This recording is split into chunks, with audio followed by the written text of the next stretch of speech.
Je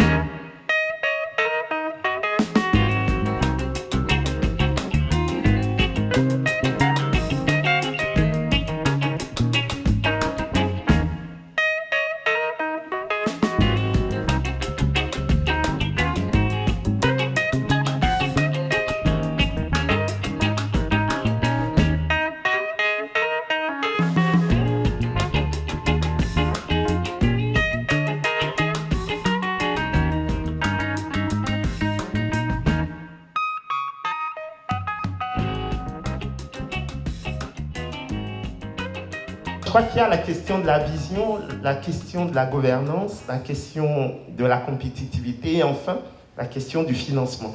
Sur la question de la vision, et la première session le montre très bien, on est toujours dans une forme d'absence de lucidité. J'aime bien la formule de Carlos Lopez qui dit « Les Africains bien célébrer les promesses, il serait temps qu'ils célèbrent des réalisations ». Je crois que cette histoire de zone de libre-échange continentale, c'est une façon de mettre sous le sceau de la technicité des questions politiques dont personne ne veut parler. Okay. Et c'est pour ça qu'on va s'empêtrer. Okay. On aura beau discuter des décennies sur les règles d'origine, le cœur de la question n'est pas là. Le cœur de la question, c'est est-ce que nous voulons être ensemble? Et si oui, qu'est-ce que nous voulons faire ensemble? Bon. Et ça, personne ne veut y répondre. Donc ça n'étonne personne que le Nigeria, qui est la première puissance économique du continent, ne soit pas signataire de la zone de libre-échange continentale. Mais tout le monde s'y précipite, puisque c'est la mode. Okay? Donc c'est toujours cette fuite en avant que je trouve déplorable. Alors, de quoi s'agit-il? Est-ce qu'on veut faire de l'intergouvernementalisme, donc de la coordination, ou est-ce qu'on veut faire du fédéralisme? On ne répond pas à cette question. Est-ce qu'on veut faire des politiques néolibérales ou est-ce qu'on veut faire des politiques néo-mercantilistes à la chinoise? Personne ne répond à cette question. Et je pourrais multiplier ces éléments pour lesquels nous n'avons absolument pas de réponse. Deuxième défi, c'est la gouvernance. On a beaucoup parlé du coton. Moi, j'ai travaillé pendant 10 ans dans le secteur coton. J'ai été conseiller technique coton à la commission de l'UEMOA. Mais c'est la gouvernance qui est la clé de la question. Sur l'agenda coton-textile, qui prévoyait qu'on allait transformer 25% du coton à l'horizon 2010, alors qu'au moment où on l'a signé en 2003, on ne transformait que 3% du coton. Il était inscrit que les chefs d'État allaient se retrouver chaque année pour faire le point. Sauf qu'en 2003 et 2019, les chefs d'État ne se sont plus jamais retrouvés. Et nous ne transformons toujours que 3% du coton. Donc vous avez affaire à des gens qui ne sont pas conséquents.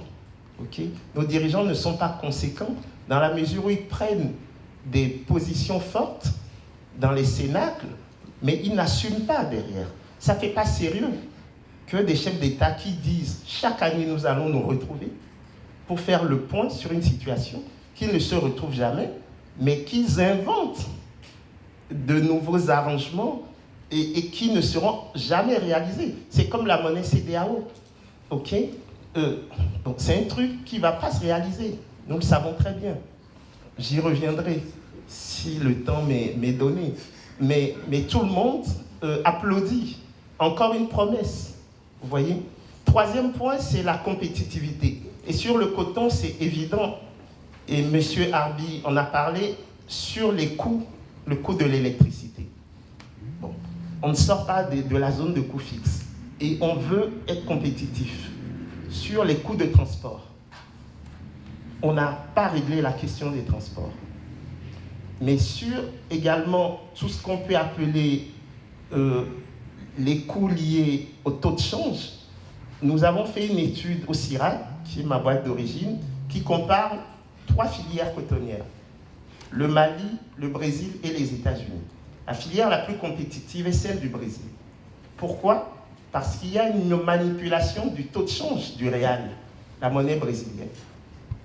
Et donc, le CFA, c'est un élément qui plombe la compétitivité des filières cotonnières en Afrique zone franc. Ça, tout le monde le sait. Les études le montrent. Nous avons 40% de la compétitivité qui provient de l'effet taux de change. Pour une raison simple. Nos intrants sont en euro CFA et nous exportons en dollars. Et donc, quand l'euro s'apprécie vis-à-vis du dollar, ben, les sociétés cotonnières ne sont plus déficitaires, ne sont plus, bénéficiaires. Et ensuite, pour essayer de survivre, elles font payer par les paysans l'ajustement. Et c'est pour ça que tout à l'heure, M. Sy avait raison de soulever le problème du coton. C'est un piège. Moi, j'ai fait un papier intitulé « Le piège du coton ». Et enfin, le financement. On ne peut pas avoir des taux d'intérêt de 15% et prétendre transformer l'Afrique. Les amis, nous sommes en France, nous empruntons à 1%. Nous empruntons à 1%. Pourquoi? Parce que quand vous avez une monnaie forte comme l'euro ou le CFA et des taux d'inflation bas, c'est-à-dire 2% d'inflation, le prêteur ne court aucun risque de perte en capital. Donc il ne peut pas exiger une prime de risque importante. C'est pour ça qu'on emprunte à 1% ici. Donc chez nous, on emprunte à 15% et on prétend pouvoir faire du développement. Ce n'est pas possible. Et donc, pour répondre à ta question, Didier, c'est dis-moi ce que tu veux comme développement et je te dirai ce qu'il te faut comme monnaie. Pour l'instant, nos dirigeants ne nous disent pas ce qu'ils veulent comme développement. Nous, on essaie de leur dire, en tout cas, qu'il ne faut pas comme monnaie, vu les éléments basiques. Et quelquefois, c'est un peu délicat de rappeler que l'Occident s'est développé grâce au crédit. Tout le monde nous parle de l'épargne, c'est faux. C'est pas par l'épargne que l'Occident s'est développé. L'Occident s'est développé grâce au crédit productif. Et à l'heure où je vous parle, ici en France, nous avons la Banque publique d'investissement qui devient actionnaire majoritaire de la Banque des territoires parce que même à des taux d'intérêt de 1%, on pense qu'on peut faire mieux. Et donc, ce qui se passe, c'est qu'il faut sortir du double discours. Mon ami Étienne, qui est à ma gauche, va dire tout à l'heure que le franc CFA est une bonne chose, alors qu'il sait très bien que ce n'est pas une bonne chose. C'est ce que j'appelle le double discours. Tu n'es pas obligé de dire ce qu'il ne va peut-être pas dire. Mais je sais qu'il va le dire. Donc, c'est le 10e débat qu'on ne va peut-être pas le dire aujourd'hui. Bon, donc je m'arrête là pour le moment, les amis. Oui, 3 choses. La première, c'est que la clé de ce qui nous rassemble ici, c'est la démographie. Je crois que la transformation structurelle de l'Afrique, ce qui va la pousser, c'est le fait que la taille de notre continent double tous les 25 ans. Nous avons 2 milliards en 2050.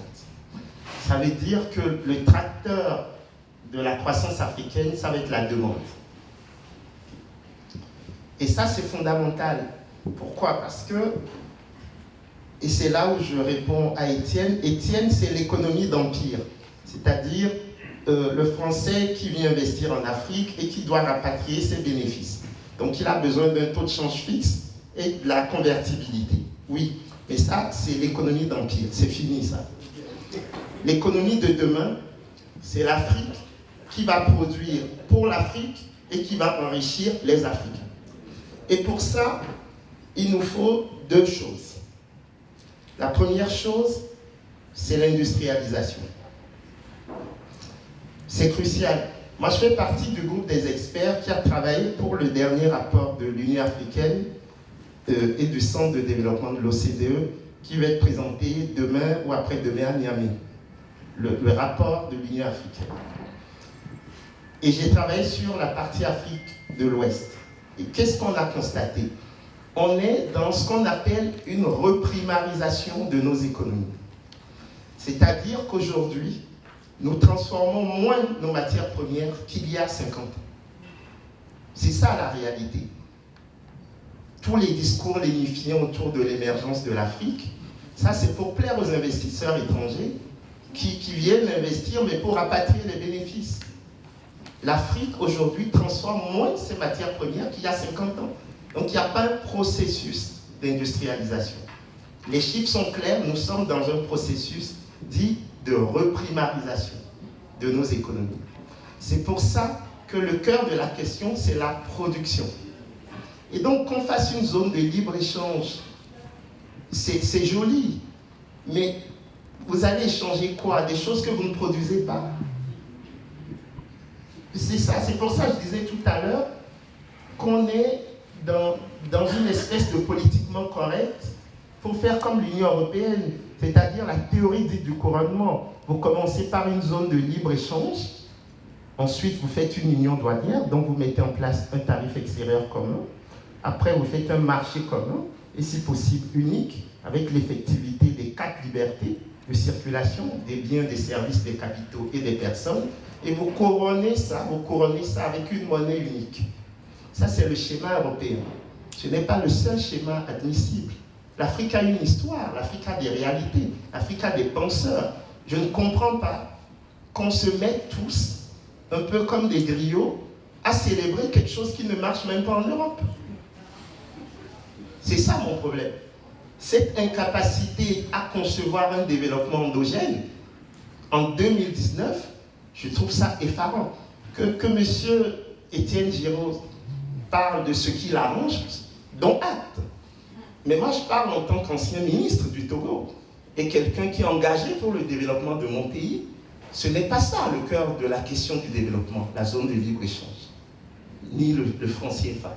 Le franc CFA, c'est un véhicule d'accumulation hors du continent, des richesses du continent. Ce n'est pas possible, nous ne pourrons pas continuer avec ça. Et la troisième et dernière chose que je voulais dire, quand on regarde les chiffres à l'heure actuelle, nous avons un effet d'éviction de nos investissements privés par la dépense publique. Et ça me paraît quelque chose d'inquiétant. Quand vous voyez aujourd'hui le portefeuille des banques, 30% du portefeuille des banques sont composés de titres publics. Et le problème, c'est quoi? C'est que ça va engendrer un risque de crise bancaire parce que ces titres publics créent de l'endettement à l'heure actuelle et même du surendettement. Et donc, si on a une nouvelle crise de la dette, ce qui n'est pas excluant, parce que nous sommes endettés vis-à-vis des Chinois qui ne sont pas dans le club de Paris et donc qui ne font pas partie des bailleurs traditionnels et donc pour lesquels les négociations ne sont pas a priori simples. On vient de le voir avec le Congo et le FMI. Donc si on repart dans une crise de la dette, ça va se solder par une crise du système financier. Et c'est pour ça que moi j'en appelle nos banques centrales à réviser les éléments qu'elles acceptent en garantie. Parce que si nos banques commerciales sont aussi friandes des titres d'État, c'est parce qu'ils sont très faciles à se faire refinancer auprès de la Banque centrale. Donc, pour ne pas être long, j'aimerais insister sur mes 3 points. La vision. Je ne vois pas la vision à l'heure actuelle. Nous sommes dans ce que j'appelle une superposition de discours. C'est dramatique. Deuxième chose, les dispositifs techniques. Et ça, moi je suis heureux d'être à côté de Mme Koulibaly, de M. Fall et d'autres. Je ne te cite pas parce que c'est le cœur de ton combat, Didier, la formation.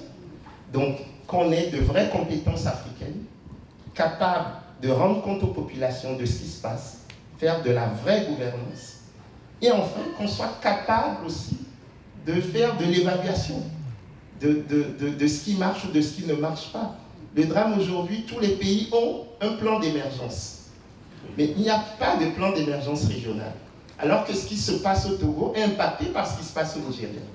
Okay? Et donc vous voyez, le chemin est long, mais la première chose, c'est de se dire qu'on a tous les éléments pour réussir. Merci. Merci Kakou, il reste 10 minutes.